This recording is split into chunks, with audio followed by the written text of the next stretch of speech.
Hello everyone, Assalamu alaikum. My name is Tafsirul Haq and you're watching my channel Tafsirul World. Guys, ইংরেজিতে honourable কথা বলাটা আমাদের সকলের dream. আমরা সকলেই চাই ইংরেজিতে অনারেবল কথা বলতে। বাট আমরা যদি সহজে ইংরেজিতে অনারেবল কথা বলতে চাই তাহলে আমাদেরকে আমাদের দৈনন্দিন জীবনের বিভিন্ন সিচুয়েশনকে কেন্দ্র করে ইংরেজি ভাষাকে শিখতে হবে।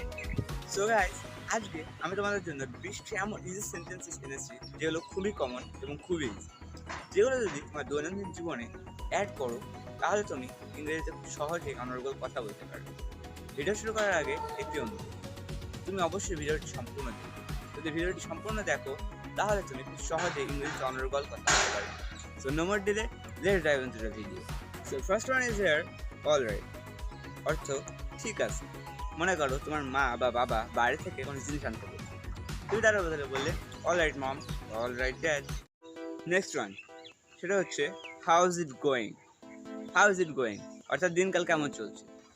মনে করো তুমি রাস্তায় হেঁটে হেঁটে যাচ্ছ এবং তোমার বন্ধুর সাথে তোমার দেখা হলো, তখন তুমি বলবে how is it going, how is it going. আবার তুমি এটাও বলতে পারো হোয়াটসঅ্যাপ, হোয়াটসঅ্যাপ। আবার মনে করো তুমি রাস্তায় হেঁটে হেঁটে যাচ্ছ এবং তোমার বন্ধুর সাথে তোমার দেখা হলো এবং তোমার বন্ধু তোমাকে বললো হাউ ইজ ইট গোয়িং, বললো হোয়াটসঅ্যাপ। তুমি তার বদলে কি বলবে? তুমি বলতে পারো I am very fine, I am very fine, অর্থাৎ আমি খুবই ভালো আছি। আবার মনে করো তোমার বন্ধুর সাথে তোমার যখন দেখা হলো, তুমি দেখলে তোমার বন্ধুকে আজ বেশ সুন্দর দেখা যাচ্ছে, সে খুব সুন্দর পোশাক পরে এসেছে, তার হেয়ার স্টাইলটা অনেক সুন্দর। তুমি এই সময় তাকে বলতে পারো you look stunning, you look stunning, অর্থাৎ তোমাকে অনেক সুন্দর দেখাচ্ছে। Next one, I am tired, I am tired, অর্থাৎ আমি ক্লান্ত। অনেকক্ষণ বন্ধুদের সঙ্গে ফুটবল খেললে, এতক্ষণ ফুটবল খেলার পর তুমি খুবই ক্লান্ত, তখন তুমি বলবে I am so tired, I am really tired. Next one, I have no idea, I have no idea, অর্থাৎ আমার কোনো ধারণা নেই। কিছু সময় দেখা যায় আমাদের বন্ধু বা কেউ একজন আমাদেরকে প্রশ্ন করে, সেটা হয়তো আমরা জানি না, বাট সেটাকে আমরা বলি যে আমি হয়তো বলতে পারবো বা আমি পারবো। কিন্তু যদি আমরা স্মার্ট ইংরেজিতে বলি তখন আমরা বলতে পারি I have no idea, I have no idea. আর একটু ছোটো করে যদি বলতে চাই তাহলে বলবো no idea. Next one, it doesn't matter, it doesn't matter, অর্থাৎ কোনো ব্যাপার না। মনে করো কেউ তোমার কাছে সরি বললো অথবা ক্ষমা চাইলো, তুমি তাকে ক্ষমা করে দেওয়ার জন্য বলতে পারো ইট doesn't matter, it doesn't matter. Number 10, I am bored, I am bored. মনে করো আজকে তোমার ছুটির দিন, কিন্তু ছুটির দিনে তুমি কি করবে বুঝে উঠতে পারছো না, তোমার কোনো কাজ নেই, তখন তুমি বলবে আই এম ফিলিং বোর্ড অথবা আই এম বোর্ড। পরেরটা, I don't have the time, I don't have the time, অর্থাৎ আমার সময় হবে না।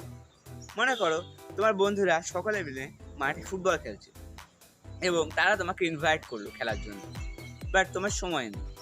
এটাকে যদি তুমি ইংরেজিতে বলতে চাও তাহলে তুমি বলবে I don't have the time, I don't have the time. মনে করো তুমি বিপদে পড়েছো এবং তোমার সাহায্যের প্রয়োজন, আশেপাশে যদি কেউ থাকে তাহলে তুমি তাদেরকে বলতে পারো please help me, please help me. আবার তুমি এটাও বলতে পারো please give me a hand, please give me a hand. এটা কিন্তু খুবই কমন ব্যাপার, আমাদের কিন্তু প্রায় প্রত্যেক দিনই অন্যদের কাছে সাহায্য চাওয়া লাগে, তখন তুমি খুব ইজিলি তাদেরকে ইংরেজিতে এটি বলতে পারবে।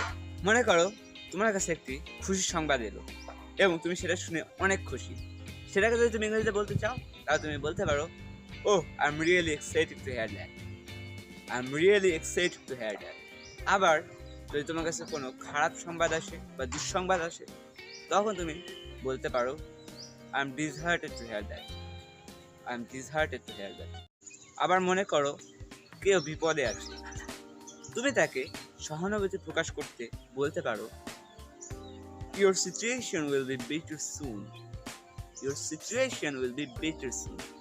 পরেরটা, মনে করো আজকে তোমার ঘুম থেকে উঠতে একটু দেরি হয়ে গেছে বা অন্য কোনো কারণে স্কুলে যেতে দেরি হয়ে গেছে এবং তুমি ক্লাসে গিয়ে দেখলে অলরেডি তোমার টিচার চলে এসেছে, তখন ভিতরে ঢোকার জন্য তোমার অনুমতি নেওয়ার প্রয়োজন।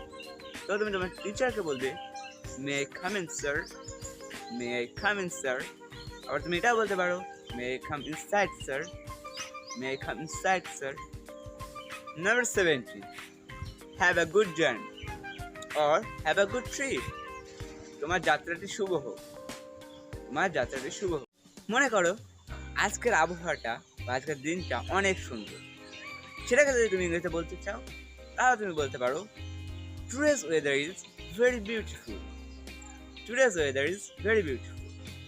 মনে করো আজকে তুমি আমার বন্ধুদের সাথে মিলে অনেকক্ষণ আড্ডা দিলে, অনেক সময় কেটে গেছে, এবার যাওয়ার পালা।